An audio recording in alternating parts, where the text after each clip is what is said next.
todos y bienvenidos una vez más al canal.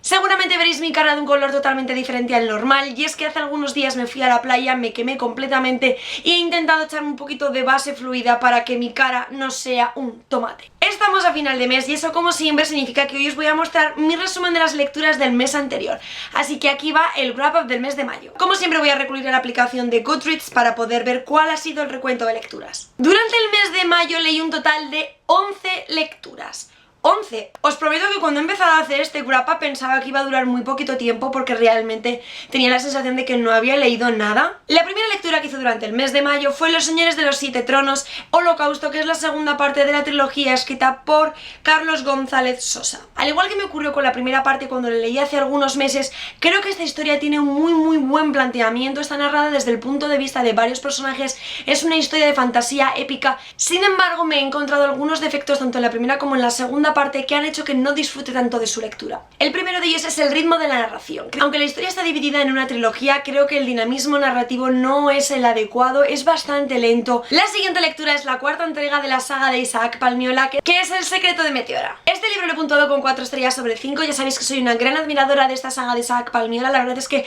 he disfrutado cada una de las historias y me ha dado mucha pena descubrir que únicamente me queda un tomo para poder finalizar la historia. Aunque he disfrutado muchísimo de esta entrega, creo que ha sido la publicación de transición dentro de la saga. Creo que no hay dentro del contenido nada que sea tan sumamente relevante o explosivo que haga girar los acontecimientos de una manera brusca o sorprendente. La siguiente historia fue The Trouble of Virgin de Claire Dazebnik. Como ya sabéis, Alana fue la culpable de esta lectura cuando me lo regaló por mi cumpleaños. Fue una lectura que yo puntué con 3 estrellas sobre 5 y os voy a contar el porqué. Como ya sabéis, es un retelling de la historia de Mansfield Park de Jane Austen, y si habéis leído esta novela podéis saber que Anna Price no es el personaje principal dentro de la historia. Lo que ha ocurrido con esta novela es algo totalmente opuesto, es decir, la protagonista de esta historia es el elemento central absoluto y completo, todo gira alrededor de ella, y me ha gustado muchísimo el planteamiento de este personaje y todo lo que hace a lo largo de la historia, pero quizá estaba esperando otro final y Alana ya sabe que el final no me terminó de convencer del todo. A ella le encantó, pero yo siento como que no se ha mantenido totalmente fiel a la historia original, y por otro lado mi cabeza dice, no está tan mal el final porque la autora le ha dado su toque personal.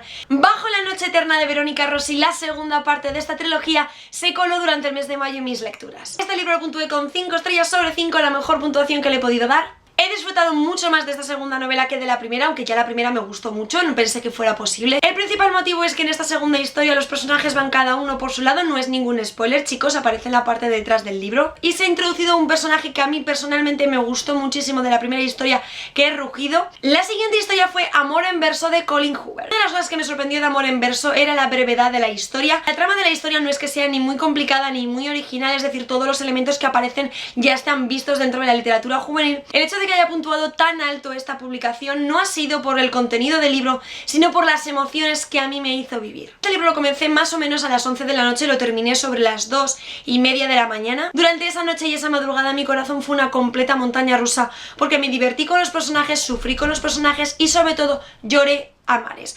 Es una novela que a mí personalmente me tocó muchísimo el corazón, lloré muchísimo por ciertos acontecimientos que ocurren al final de la novela. The Mind Readers de Lori Brighton fue la siguiente lectura del mes. Este libro he puntuado con 2 estrellas sobre 5. La verdad es que no fue exactamente como yo me lo esperaba. Es la primera parte de lo que creo que es una trilogía o una saga, de lo cual me di cuenta cuando adjunté el libro en Goodreads. Lo que me sorprendió muchísimo de esta novela es que hay como 2 partes bien diferenciadas dentro de la novela.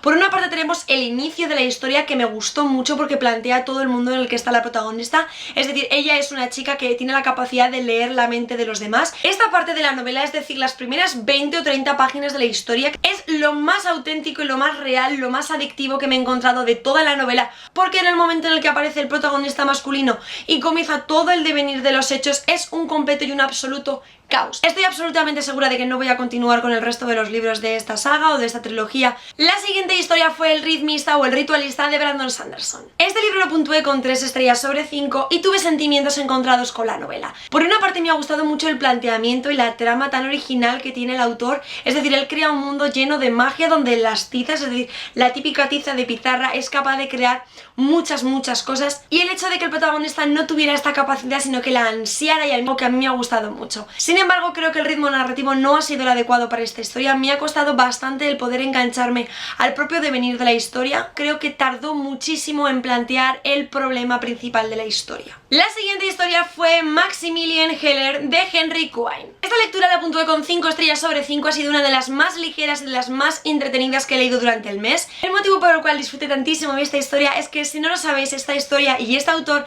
se cuenta que fue lo que inspiró a Sir Arthur Conan Doyle a escribir las historias de Sherlock Holmes. Ya sabéis que siento una fascinación obsesiva por Sherlock Holmes. Puede que a Quine no lo conocéis como escritor, yo hasta el momento tampoco lo había conocido, pero en cuanto comencéis esta historia de Maximilian Heller vais a ver que es totalmente Sherlock Holmes. Ya no solamente el personaje, su adicción a las drogas, su locura, su excentricidad, sino todo el caso policial que se va desarrollando a lo largo de las casi 300 páginas de esta novela. Y por supuesto la edición es absolutamente maravillosa. Ya sabéis que de Época Editorial cuida muchísimo sus publicaciones, hay muchas litografías e ilustraciones dentro de las novelas. Otra de las lecturas en inglés de este mes fue 3 AM Kisses de Addison Moore, que es la primera parte de lo que yo pensé que era una trilogía y resulta que es una saga de la que ya van más de 6 libros. Este libro lo puntué con 4 estrellas sobre 5, fue bastante entretenida, muy ligera de leer. Está narrada desde el punto de vista de los dos personajes, el masculino y el femenino, y la trama no es que sea muy original, pero la verdad es que los sentimientos y la diversión que sentí cuando la leí me gustó mucho. Algo que me gustó mucho de esta novela fue la extraña conexión que sentí con el personaje masculino. Me gustó muchísimo no solamente cómo está planteado, sino toda la gran evolución que va sufriendo a lo largo de la novela. Es espectacular. Y aunque yo pensé que iba a ser la típica historia súper predecible de amor universitario, de verdad que me llevé una gran sorpresa con el final. No me lo esperaba para nada. Una de las pequeñas decepciones que me llevé durante este mes fue Te daré las estrellas y mucho más de Sarah Dessen. Había oído hablar mucho de esta autora, quería conocer alguna de sus publicaciones y algunas personas me habían recomendado que quizá no era la mejor historia con la que comenzar. La historia me pareció totalmente plana, no hay giros de guión trascendentales, los personajes no evolucionan a lo largo de la historia.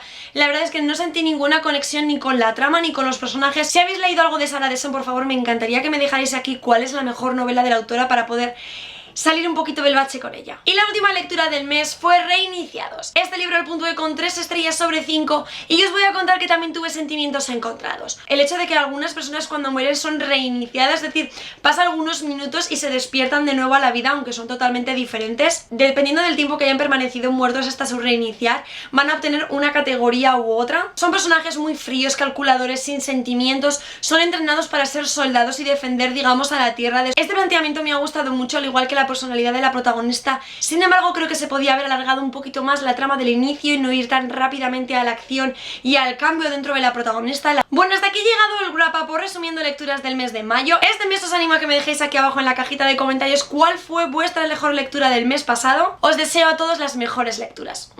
¡Chao! Y una de las mejores recomendaciones que me habéis podido realizar en los últimos tiempos